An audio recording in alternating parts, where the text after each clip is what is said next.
The Strauss Center, thanks to an idea that Moshe had, with a little help from me, but actually only a little, has developed into an extraordinary idea and an extraordinary operation because of its vision and because of its director, Rabbi Dr. Meir Soloveitchik, Chacham.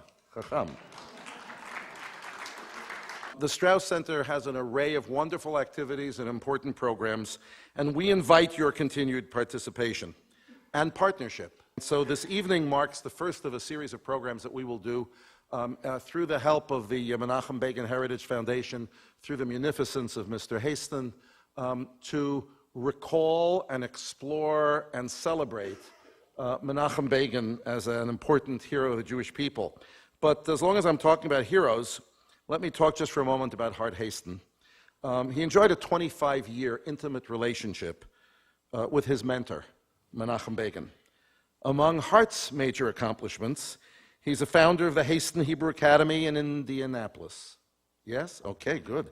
The former president of Cherut Zionists of America and confidant of the late Prime Minister Ariel Sharon. Because Menachem Begin was my hero, even before he became Prime Minister and after he became Prime Minister. He was my hero, my mentor, my commander, my guru.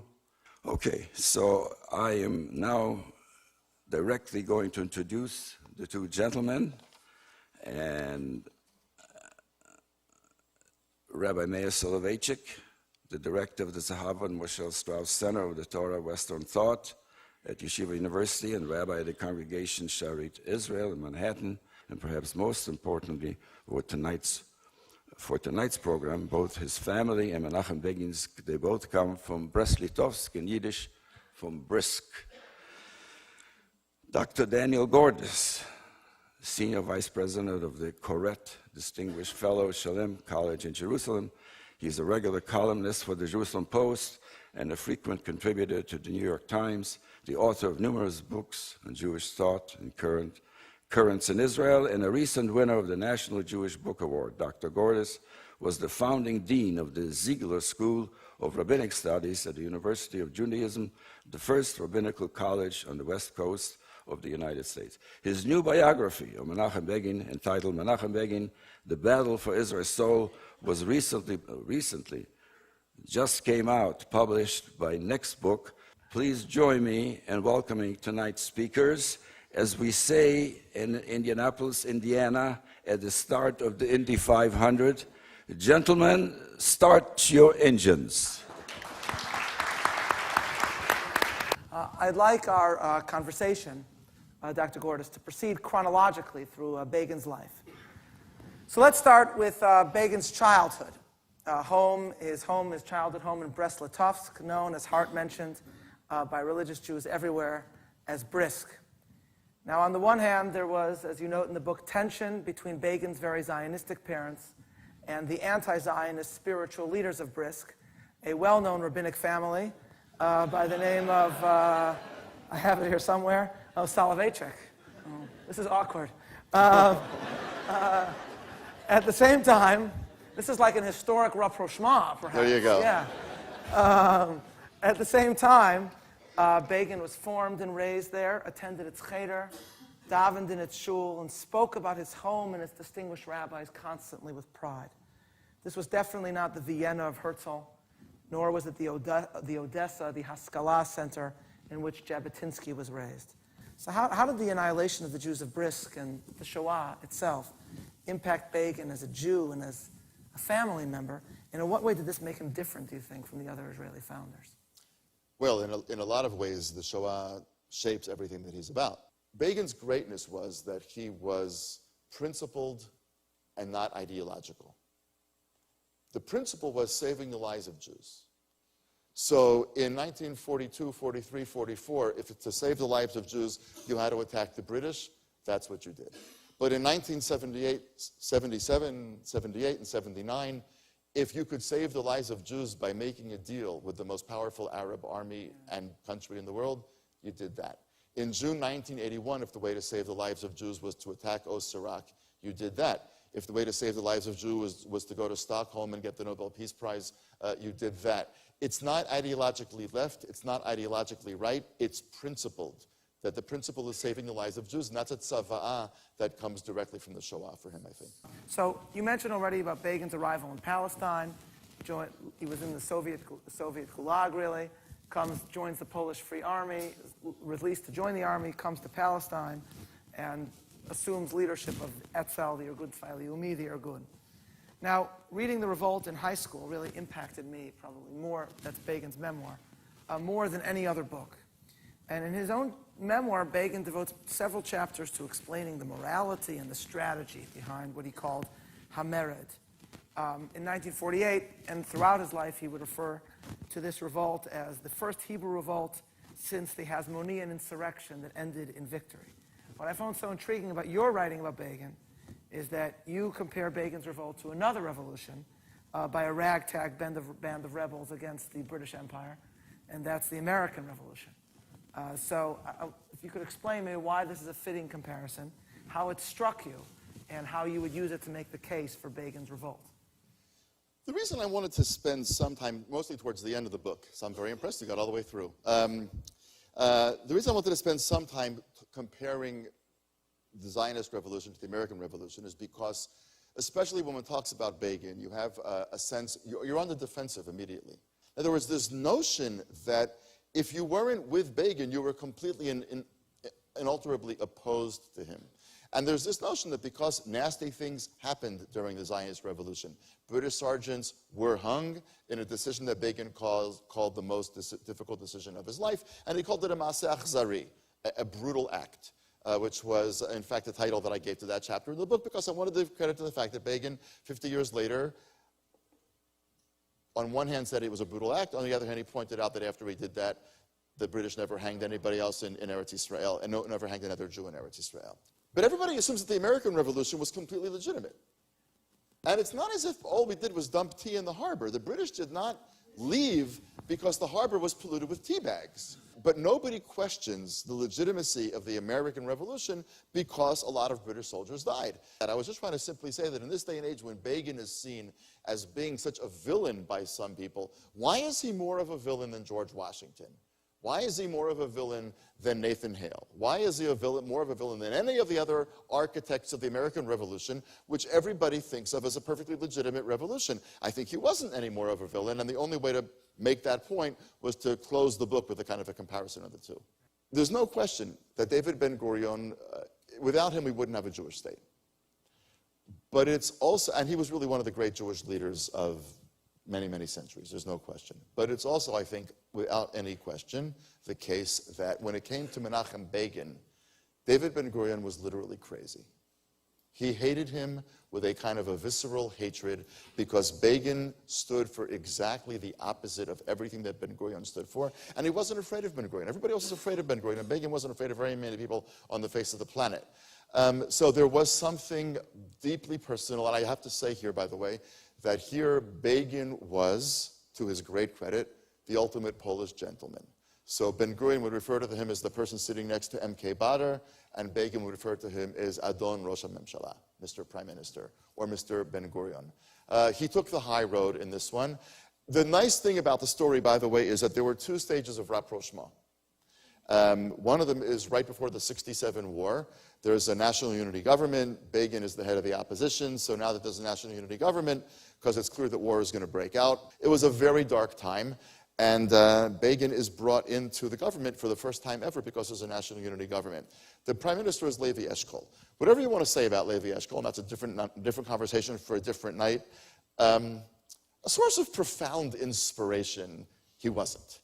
And people were nervous. And Ben-Gurion and Begin says in the cabinet meeting, what we need is actually Ben-Gurion. Somebody should go to Sde Boker and tell David Ben-Gurion to come out of retirement and to run the government. And at the end of the day, Ben-Gurion didn't do it, but he was told that it had been Menachem Begin's idea.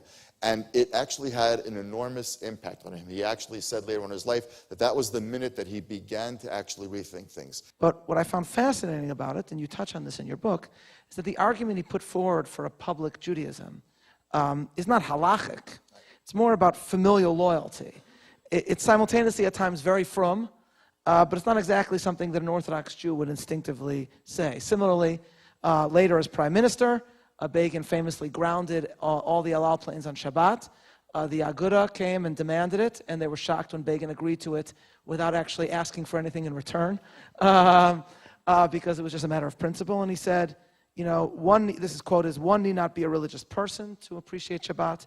You just need to be a proud Jew. But yeah, it wasn't about halacha for him. I mean, he actually danced around the question of halacha. But there are people actually in Israel who are, I think, still thinking smartly about how do you make the public space Jewish, but it's Begin who introduced the concept into the Israeli narrative. Let's skip ahead to 1977, to Begin's election as prime minister. Paul Johnson, the great British historian, wrote that, quote, before he finally became prime minister, Begin had lost, I calculate, more general elections than any other party leader in the history of democracy. I think that's true. It is true. Yeah. This election is thus called the Mahapach, and really the creation then in Israel of an actual two-party system. There wasn't that before. What were the political and social factors that made this possible? What changes had taken place in Israeli society, and what failures had occurred by those who had ruled Israel since the founding? June 67 leaves Israel in a high. June 67 leaves Israelis feeling invincible. And there is now what we call, looking back, the conceptia, which is a nice Hebrew word, which means conception. And the conceptia dies in October 1973 because Israel is just completely grounded in a sense that the Arabs are not going to try to do anything. And if you, just to keep the following statistics in mind, in 1967, Israel triples its size and 600 boys die. In 1973, Israel claws its way back to the lines from which it started and loses 3,000 men. It's a disaster. And of course, Golda Meir was held indirectly responsible. So labor has taken a huge blow in popular esteem because of that. Then there's a couple of different elections. We'll skip some of the details. But then Yitzhak Rabin is prime minister. His wife Leah has an account. You're not allowed to have foreign accounts back then in Israel. Today, by Israeli law, you're not allowed not to have a foreign account. But Leah Rabin has a foreign account. I think she's got $10,000. I mean, some, even back then, relatively insignificant sum. And when that's revealed, that's the last straw. Because labor had been seen as haughty, as elitist, as Ashkenazi, as self-serving, and so on and so forth. And so a large part of the Mahapach, which you spoke about in 1977, labor brings on itself. But there's a meanwhile back at the ranch. Meanwhile back at the ranch is that Menachem Begin had always been very popular with the Sephardim. Because, first of all, even though he was Polish and they were North African, he seemed to them to be a Jew. They were not necessarily rigorously halachic either. But Shabbos was Shabbos, and Pesach was Pesach, and Purim was Purim, and they knew what you were supposed to do. And Begin did all those things. And when they looked at Ben-Gurion, they saw somebody that they really couldn't figure out. And when they looked at Begin, they said, this is what a Jew looks like. Was the Lebanon War a success? No. Did you need to do something to stop Yasser Arafat from taking hold of southern Lebanon? Yes. Was it okay to have survived the Shoah and then to destroy Osirak, but then to have Israeli children sleeping in bomb shelters in Kiryat Shmona night after night, week after week, month after month? No, it wasn't okay. And therefore Begin said, not on my watch.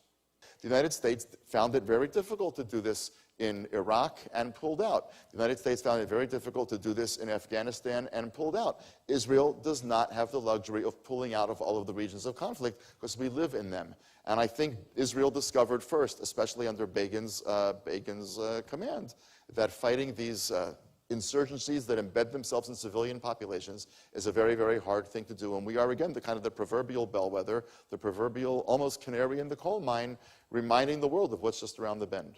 I think we're actually kind of ben ha'arbaim here. I think we're actually sort of not yet far enough out of that and not yet far enough into the new thing to know what a new kind of Zionist passion, aware of and deeply honoring of the Shoah, is going to look like, but formed by something very, very different. I think it's just both a little bit too long and not long enough since.